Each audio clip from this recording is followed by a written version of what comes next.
Welcome back to Heard You Like It Raw. I'm your host, Nicolina, diving deep into the raw truths of life, coming at you live with one of the most special people I have ever met, ever crossed paths with, Deyna, I almost just said Gomez, Deyna Phillips. One time it was Gomez, yeah. Yeah, literally, who came into my life about a year ago and completely rewired my brain. She started as a life coach and now has become such a special person to me. So welcome, Deyna. Well, thank you, my dear. It's an honor to be here with you today. Hey. Would you mind telling everybody a little bit about you and your life coaching and yeah. Sure. So, my name is Deyna Phillips, and I'm an emotional wellness coach with Sage and Harmony Holistic Coaching. That's my coaching practice here in Georgia. I am a certified health and life coach, anger management specialist, and domestic violence specialist, and I specialize in anxiety, anger management, and domestic violence coaching. I've been coaching for close to 10 years. I am an author, speaker, spiritualist, medium, Everything. things, just whatever, man. I'm just going through life each day. So yeah. So that's me. Amazing, amazing. And of course, you're so modest about it. Literally have all of these things, and you're like, oh, no big deal, no big deal. I guess I just do these things. Yeah, I just do these things. Well, Gifted some things, and I use my gifts, and that's the thing. yes. And your gifts are amazing. And I'm so grateful that you have shared your gifts with me and everything. When I met you, I can't explain it. I tell everybody you rewired my brain because I had gone to years of therapy and it was just not doing it. I knew I was stuck. I knew I was whatever. And that's when me and you had our first session. I was like, Deyna, I'm stuck. What do I do? I have all these things. Like, I know what I need to do. I have the feeling there's just all this extra. And thank God I found you. Thank God we were able to do all of those weekly assignments and everything because it really did actually catalyst that change that I was looking for and actually started raising my vibrational frequency. And you also taught me so much about that under the sun and just have opened my eyes to this wonderful world of manifestation and magic and not losing the magic of life. So if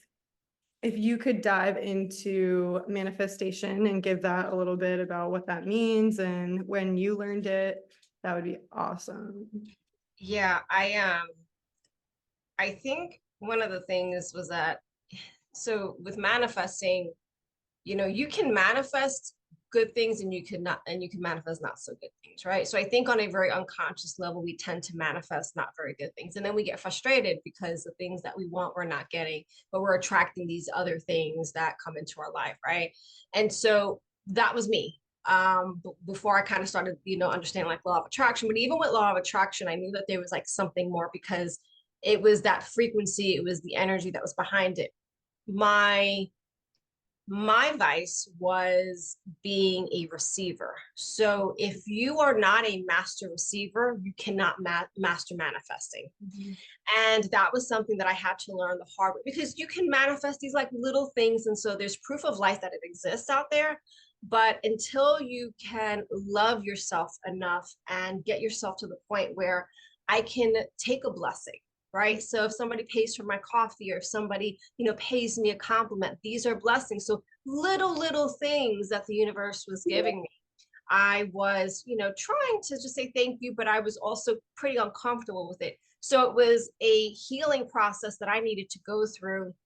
And literally, the universe put me in a space where I had no choice. Like, and I told you the story with like my knees and stuff. Like, I was Yeah. at a point where I couldn't even stand, I couldn't walk. And I had to humble myself to Mhm. ask for help for my children. And that was hard for me. Like, hey, can you get me a cup of coffee? Like, that was difficult for me.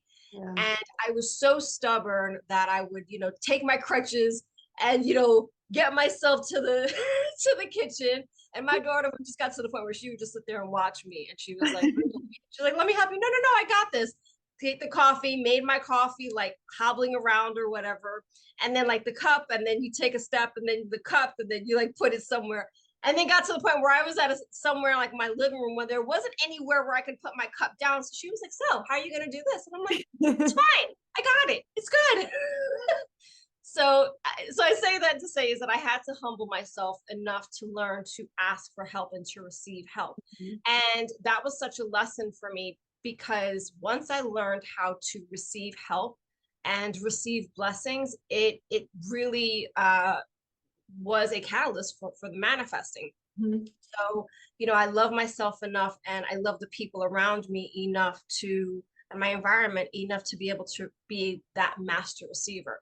Mhm. Um, with manifesting, you and I talked about like knowing your frequency, right? So there's so much more to manifesting, I think, than just, hey, I'm going to say these words and, the magic is going to happen. I really have to kind of be in that space, do Mhm. it, learn it, understand what my emotions are, how my emotions are Mhm. affecting my frequency, and again, learning how to receive, and then doing the work of, okay, I want to be able to use, if I'm going to use the moon to, you know what I mean, like kind of help to I say it as, as a tool to kind of help. But I mean, you really can have all of these, assistance, if you will, outside assistance. But really the work starts with you. And so that's kind of how it started for me. And you and I did a lot of work with that, but I have to say that you were so incredible in showing up each week, and you were like, I'm doing this, I'm working hard, I'm getting things.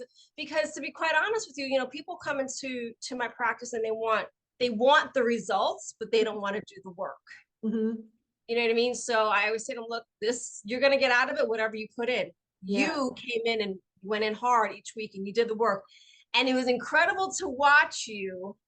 Right. And I don't know, like I teach it, right? But anytime that it happens, I'm like, oh my God, yay. Like I'm so excited about it. Like the things that you were manifesting was so beautiful, so incredible. Watching you step into your power, watching you create this magic was absolutely, I'm getting teared up, was absolutely, incredible for me because I can see the end of it, Mhm. but the person has to do the work to get to that side. Does that make sense? Yeah, entirely. Yeah.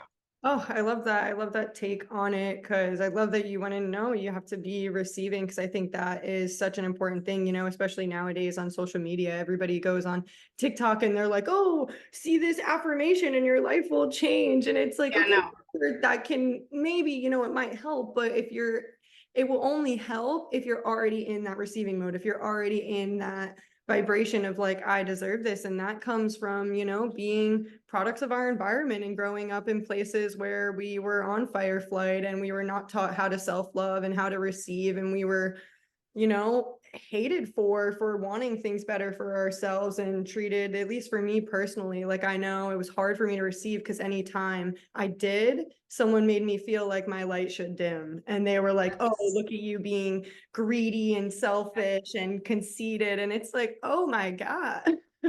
Yes. Not about Yes. that. So that was something that I'm super grateful for you for because it didn't click for a while, and like also too, I like that you pointed out, you were like, you were ready to go. Cause I think at that point in my life, I was so hungry for that next step. I had been doing all that work, all that like deep healing, and I'm like, come on, like somebody, Yeah, so there's something else. What is it? I don't know. Like it always feels like there's like this step missing, doesn't it? yeah. Yeah. Literally. So like getting my footing in it was like, I really just needed somebody, you, to be like, this is what worked for me. This is what I believe. This is what I believe needed to happen in order for this and whatever. And just, you got to shift your perspective and everything. Cause I really was just looking and searching for somebody to give me that chance to put in that effort. Right. Right. And and you did that so beautifully. And you came with sometimes tears, sometimes smiles, sometimes hope, sometimes despair. There was, it was a roller coaster, but you never gave up. Yeah. And I have always been so proud of you for that. And all of my clients that don't give up, if you just come in each week and you're just a body in the seat, don't expect the same results because it's not going to happen. Mhm. Um, one of the things that I kind of want to point out real quick was, you talked about the affirmations. One of the reasons that affirmations don't work is because there's not a belief that you're that thing, right? So if you're not that thing, then the unconscious mind isn't going to buy it. Mhm. So it needs proof of life that you are that thing. So the exercise that we did was, okay, remember a time where you felt beautiful, you felt powerful, you felt whatever, and connect back to that memory, because now that's proof of life to the unconscious mind that that's an actual thing. Now it'll stick. Yeah. But if you're like, hey, I'm a millionaire, think about a time when you felt like, you're really comfortable with money, you felt really good, you were able to go and buy the thing that you wanted to buy, and how great that felt to be able to do that. Totally. um, be able, give yourself that space and that frequency, that mind, that proof of life is what the unconscious mind needs, but it also helps with your manifesting, um, Mhm. when you're wanting to do that. Yeah. Yeah. No, entirely. And it's so true. And everybody goes on there, "Oh, I'm this. I don't understand how people are getting famous on TikTok or whatever for this or that." It's just crazy. And that's why I wanted to, part of the reason why I wanted to start this podcast and just kind of break down like what that actually means. And you being my master manifester, I think was the perfect person to talk about this. And I've been so excited for this. Something I did forget was I did this in my last episode with a guest too. I wanted to start each one with my guests by sharing a favorite memory of each other. Oh, yay. Go. Yeah. Yeah. So, I mean, I think for me, what was honestly like when I first met you, because when I first met you, nothing felt more aligned. I felt so broken, so hopeless. But when we had our first meeting, I was like, this is real. I got full body chills, was like, I see it. I know this is right. And that's why I was like, take my money. Let's do the life coaching. I was like, this is good. And I felt it, I knew it, we saw each other, and it was just amazing because my life completely changed after that. It's interesting that you brought that up, because I always remember in that meeting where you said that before you and I met, that you had this vision of Yeah. somebody with mine, gray streak in the hair and the thing, and kind of in the silhouette. And then we met, and you were like, "Oh my God, it's you!" And I always thought like that was the cutest thing, and I thought that was so fun. Yeah, because like whenever I would sit there and like, like meditate and talk to my spirit guide and just talk to whatever that higher power was, I was like, what is it? And for a while, I just kept getting this like frame, this hair frame, this head hair frame. And I was like, what is it? And literally on our call, I'm like getting full body chills right now. I was like, oh, it's you. What is this? Oh man, yeah. I so one of the I don't sell myself or my product, my programs or whatever. I'm just like, look, if we're a good fit, we're a good fit. If we're not, we're not. Like, you need to know that I'm here, and if this works. But so for you, it was that same thing, right? It was that, you just knew very instinctively that this is what it was for you. And you saw it before I showed up, and I was your person and you were my person. I'm of the belief of, I learn from my clients as much as they learn from me, right? So I always humble myself to that and saying that, I'm gonna learn from you. And I did. I learned a ton from you. Yeah. Um, my favorite memory, oh my gosh, so many. My favorite memory was when you moved from Florida to Arizona. Mhm. And I remember when that first week you were just completely like, you were just overwhelmed. You were so upset. And I'm like, okay, I had to have like this mama bear moment where Mhm. I was like, okay, I have to kind of let her figure this out, because, I'm already seeing what's going to happen on the other side of it. Mhm. And then once it happened, you were like, I got an apartment, like my job, my this, my that, my that. And I was like, yes, I know. You're like, she figured it out. Yeah. And that was like one of the many times that you had like manifested the things that you wanted in your life. But that was major. And I was, I hope that that stuck with you. But so many times throughout the program, you had stepped into your power, stepped into your magic. But Mhm. that was probably one of the biggest ones. Yeah. And I think with that too, to add to it, when I first got here, I was super overwhelmed and I kept trying to make all the things happen and happen and happen. But being in that state of stress was like, nothing's going to come to you. And I try to explain this to my friends that, don't know much about manifestation or, energy or anything. And like, I tell them, I'm like, okay, picture somebody freaking out, like just sitting there freaking out. Nothing's work. You're not going to want to go near that at all. And neither are those like good vibrations and those things you're trying to manifest. And like, once I finally had that like talk with myself, like, you know what? I'm just going to feel my feelings. I'm just going to wait it out and whatever, and just let this shit ride. And once I did, I like gave myself a couple weeks to kind of just be where I was at. And then I was like, okay, I think I'm ready to look. And then I found literally everything like tenfold. It was just so happening. I was like, wait, oh my gosh, it's like the universe was right that you should stop stressing because Right? everything works out. Imagine that. Yeah, right. Well, it always sounds so simple. I know it really does. But I always tell you, you can't be in a state of flow and resistance at the same time. Yep. So you have to choose whatever state you're in. And if you have the awareness that I'm in a state of resistance, Mhm. then work your way out of getting out of that resistance. And so how do we do that? For you, like it's yoga, right? Some people it's grounding, some people just going outside and maybe doing some gardening. Breath work is really great. Exercise is really great. Doing something creative. Salt baths is really great. Kind of getting that out of you, Mhm. and just working through that. But and even therapy is really good too. I'm not against traditional therapy. I think that therapy and medications work when they work if you have a very good provider. I was in the medical field long enough to see some not so great doctors, but I was also in the medical field enough to know that there are some absolutely amazing physicians and therapists and counselors.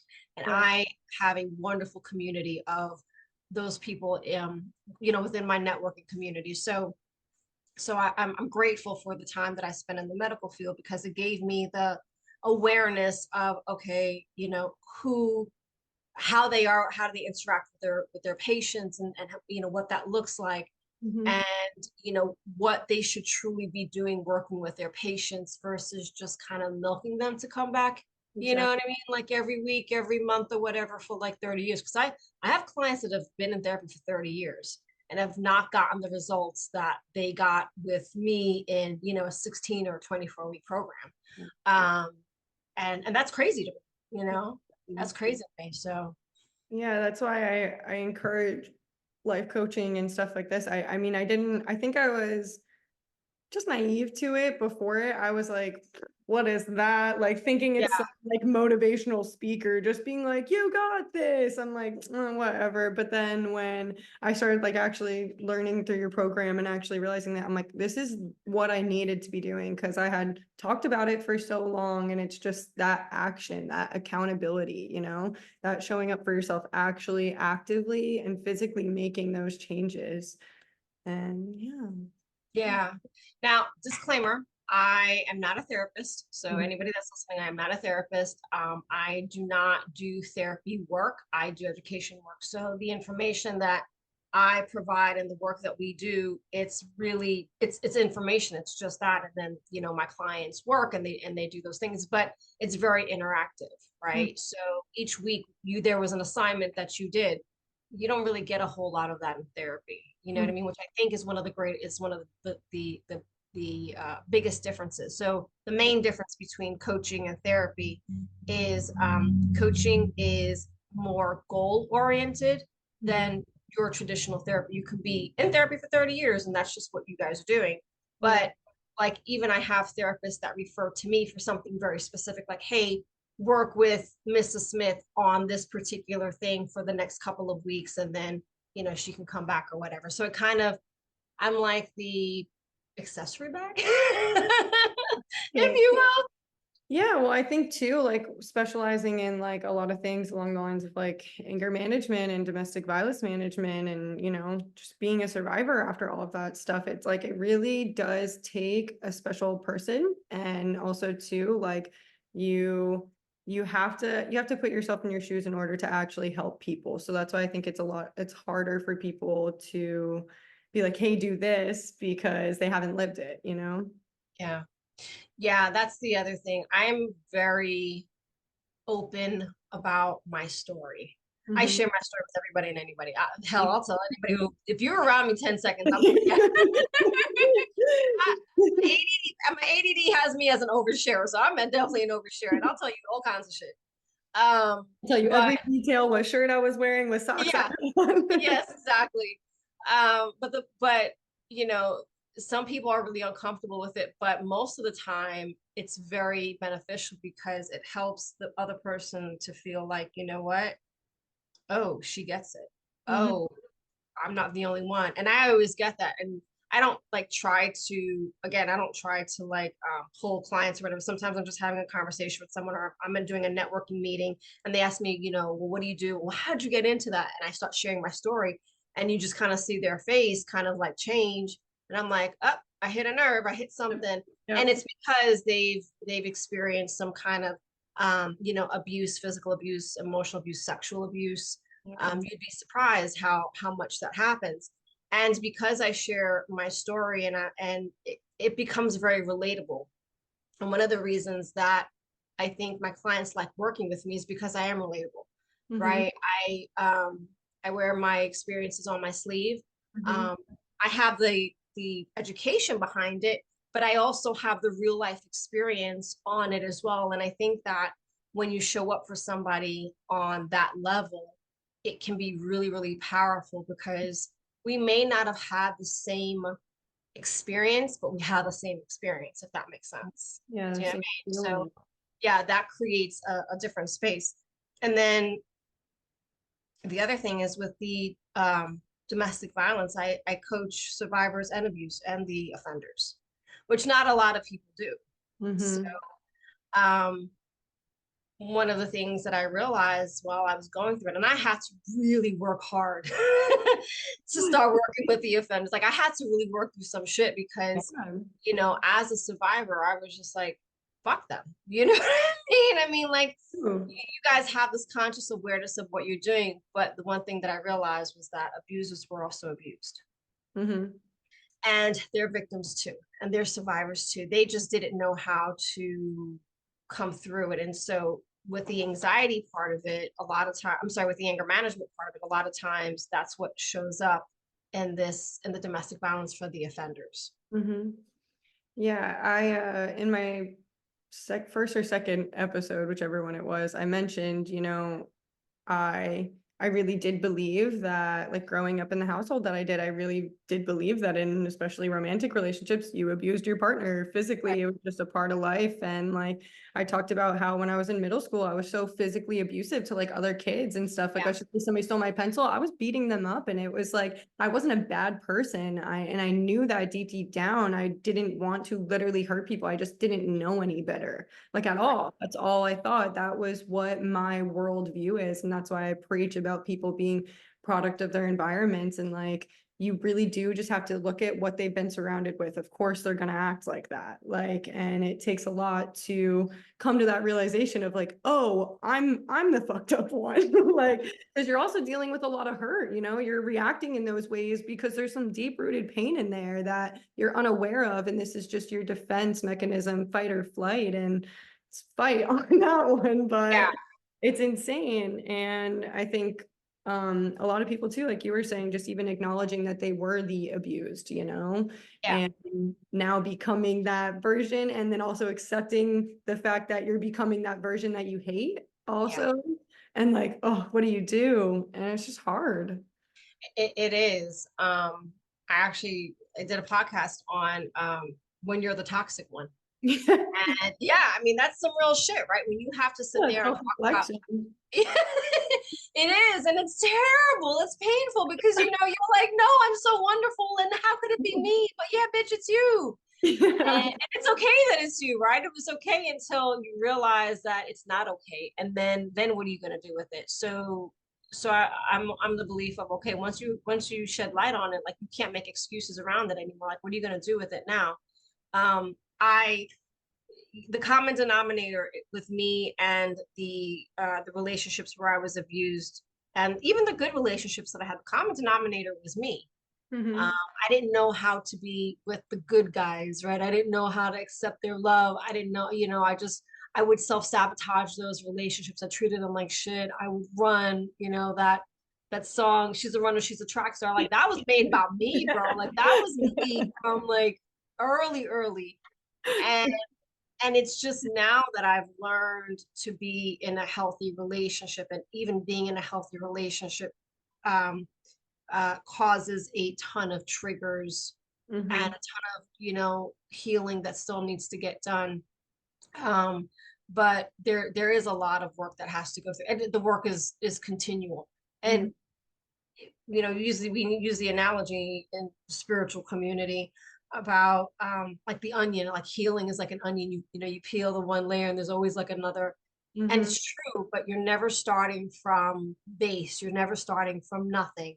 You're Yep. always going into this next layer with more wisdom, more love, more compassion, hopefully for yourself, right? Mm-hmm. And so even if it's the same situation that you're tackling, you're going into it stronger, wiser, more empathetic, more knowledgeable and stuff. And so it gives you the opportunity to heal on a different level each time you have to go back in.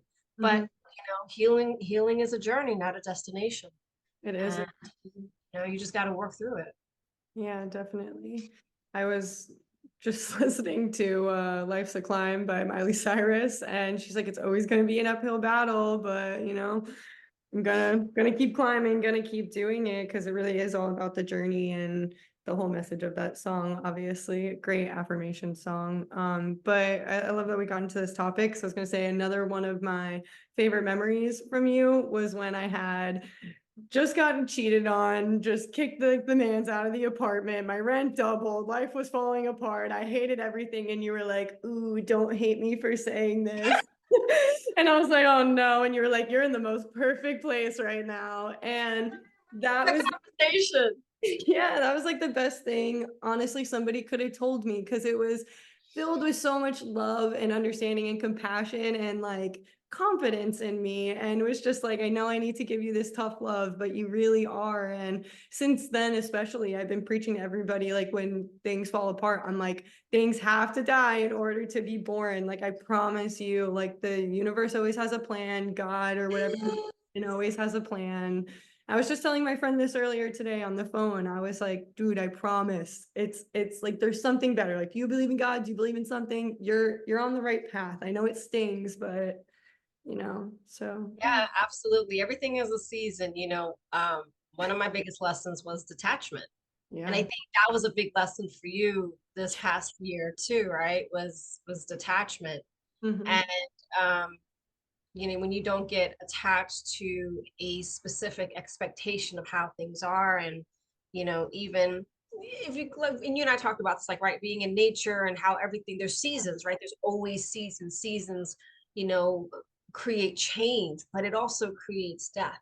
Mm-hmm. Right. So in the autumn time, things are dying down. The winter, everything's kind of lulled to sleep. The earth is cold. It's just, everything is kind of dreary. It's gray, but it's also very peaceful, very quiet. And I love this time of year, right? For me right now.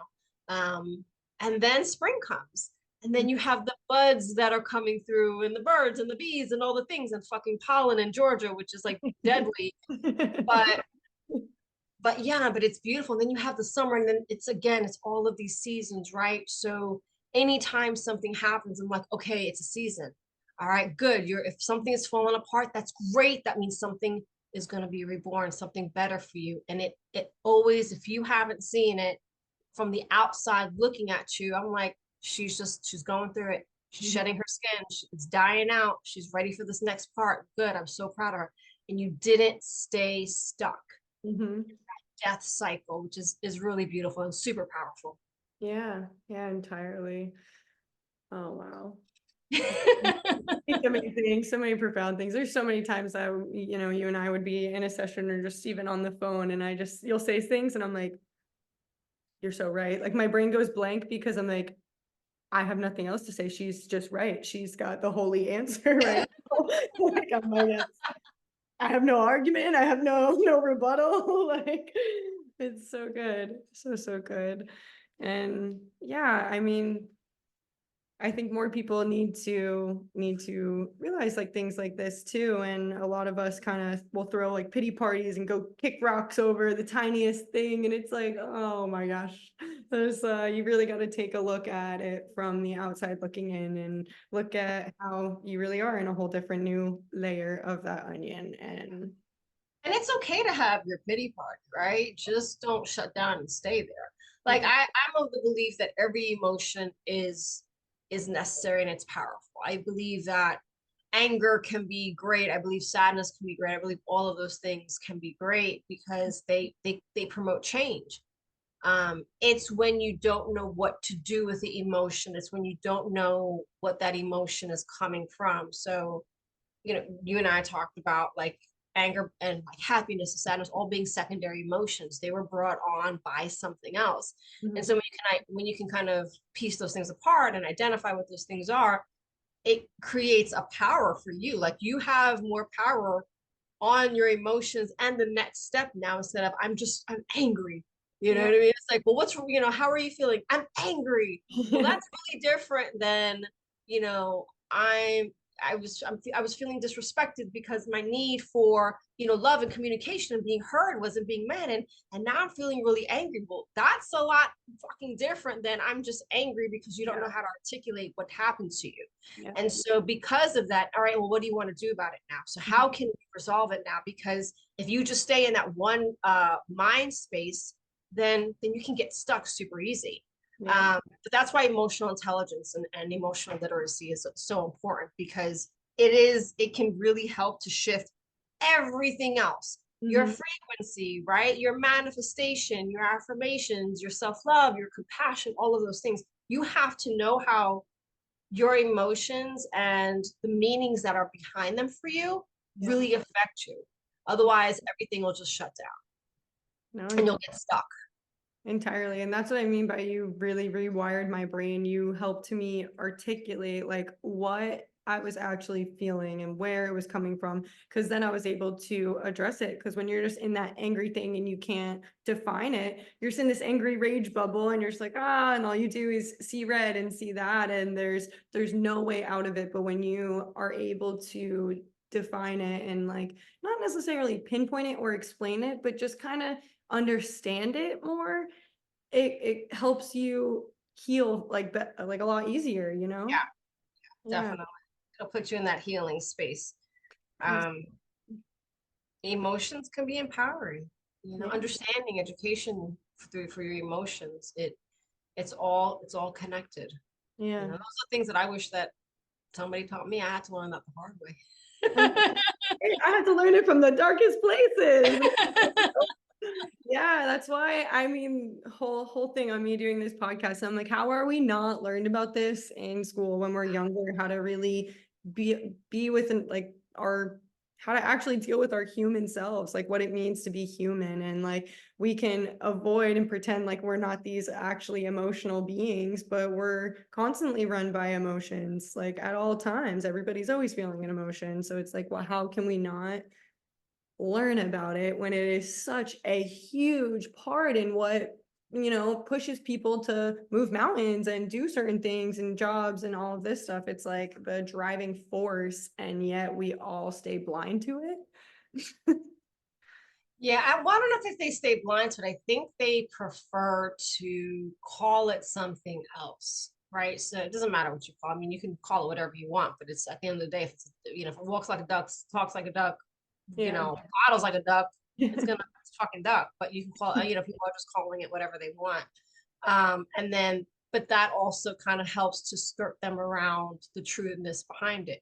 Hmm. Um, because a lot of times they will use it as an excuse or they will use it as they will a lot of times when you think about emotions, society can make it look like having an emotion is a weakness. Hmm. right? There is something wrong with you if you're run by your emotions. You have to be this very logical part of it. I think that, there's a balance that can happen between it. You can have your emotion and be logical in the same sentence. I mean, it might, one might come before the other, but at the end of the day, if you put them, in alignment, then that's very powerful. But just to have one or just to have the other, um, isn't very effective. I don't believe. Yeah, exactly. I couldn't agree more. Another question I had for you was, if you had to pick just one thing, what would be your favorite thing about being a life coach and the work you do? um, Honestly, it's seeing the change, Mm-hmm. like seeing that result. That's my why every day. Yeah. Because sometimes it gets difficult, and sometimes it gets heavy, Mm-hmm. because of some of the clients that I work with. But honestly, I could not imagine myself doing anything else aside from writing full time. Yeah. But until then, no, I think that's my one thing, is just seeing the results, Mm-hmm. seeing, and it doesn't have to be results at the end. It's like the continual results, like the little wins that y'all get. Do I mean, like during the program where it's like, oh my God, like I said this thing and I manifested it, or I was able to set a boundary, or Yeah. I was able to take this emotion and I was able to kind of pin it apart, and Mhm. it's like, all right, good. You know what I'm saying? Like those things light me up. When I see y'all get lit up like that, it lights me up, and I'm like, all right, it's working. We're going. We're good. All right, we're getting there, and that's my favorite thing. Honestly, I just light up, and I'm charged by seeing someone else's progress and their healing, for Mm. real. No, for real. Yeah. Oh, just adding value, like actually adding to that universal frequency, like helping people elevate, because we know, like your one of your favorite things to say is like a lot of people can stay in that storm because we know that storm, but getting out and, wanting that change for yourself, having those little milestones are huge, especially when you've been in such a dark place, like doing something as what could be simple as setting a boundary, just saying no, is huge to some people. It's the biggest thing ever. Some people can't even do it. Yeah, some people don't know what a boundary is. Yeah. Like, people will come to me and be like, I have no idea what that even, I've heard the word. I know the definition, but I have no idea what that means for me. And it's like, I'm gonna be honest with you, I know this might sound fucked up to say, but when people come to me and they're at rock bottom, I'm always like, good, I'm glad you're at rock bottom, because this is the best place to be. When you're at rock bottom, it's the you're ready for change. You're ready to put in the work. You're ready to, hella high water. It doesn't matter what it is. Like, I have to get out of this. And those are the people that are really going to be committed to do the work. And when you talked about like that comment, that phrase that I was saying about, being comfortable in the storm, you can be really comfortable in the storm because you don't know what peace looks like. Mm-hmm. Peace is terrifying for Mm-hmm. someone who has never experienced it, Yep. because they don't know how to trust it. They Yep. don't know what to do with it, right? So it causes such an intense state of anxiety being in this peaceful state, because they're like, what the fuck does that mean? And what do I do with it? And then what happens? What Mm-hmm. do you do with peace? Like, literally, that's the question. Like, what do you do when you're peaceful? Mm-hmm. Just exist. You Yeah. just you just be. You're fucking happy. You're Yeah. joyous. And they're like, What's that? what is that? And I get it, because I was there. I know that. Mm-hmm. I was very comfortable in my storm. I was very comfortable in my chaos. I knew how to navigate the storms, right? When I felt the winds changing, it was like, all right, put on the raincoat, get your rain boots on. Like, how to prepare for those even slight changes.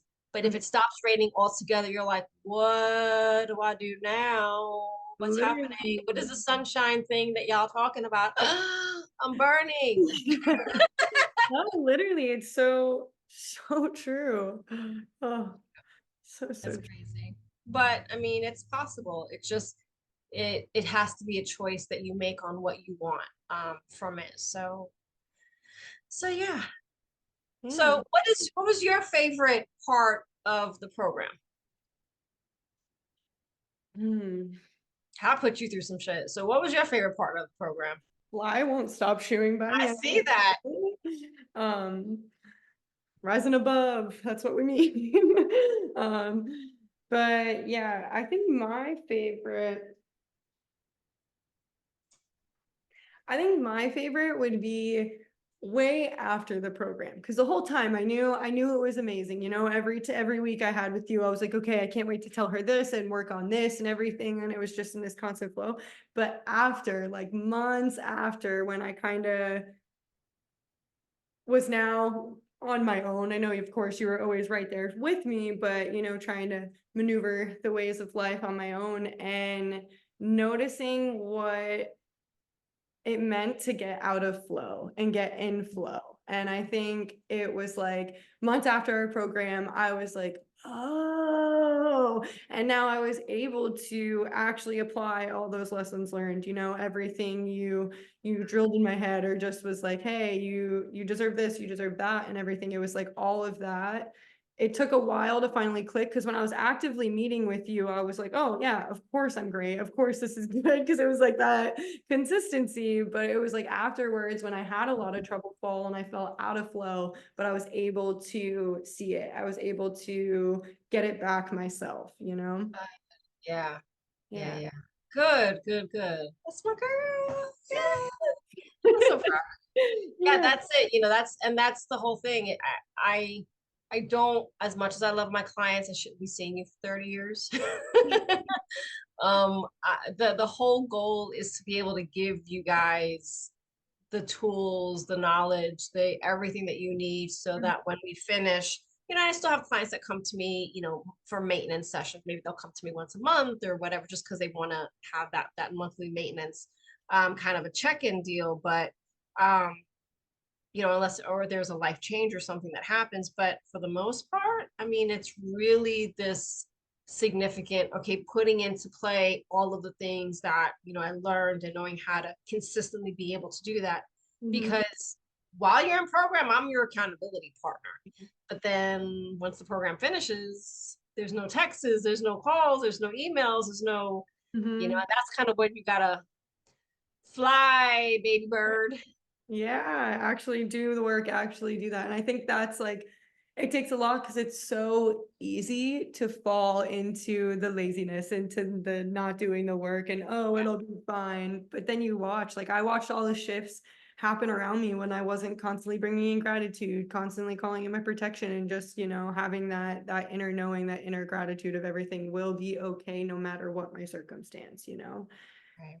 And when you get caught up in all the materialistic things and compare yourself to other people's lives, we get in this bubble of like, no, that I don't have anything. And it's just being able to stick with that, I think, is the hardest and most gratifying part of it. Yeah. Yeah, absolutely. I'm Yeah. super proud of you, my Oh, girl. thank you. You too. Deyna posted a podcast this year. It's called The Growth Chronicles. Absolutely fantastic. Oh my gosh, I love it. Every single episode, I'm like, yes, more of this. Yes, more of this.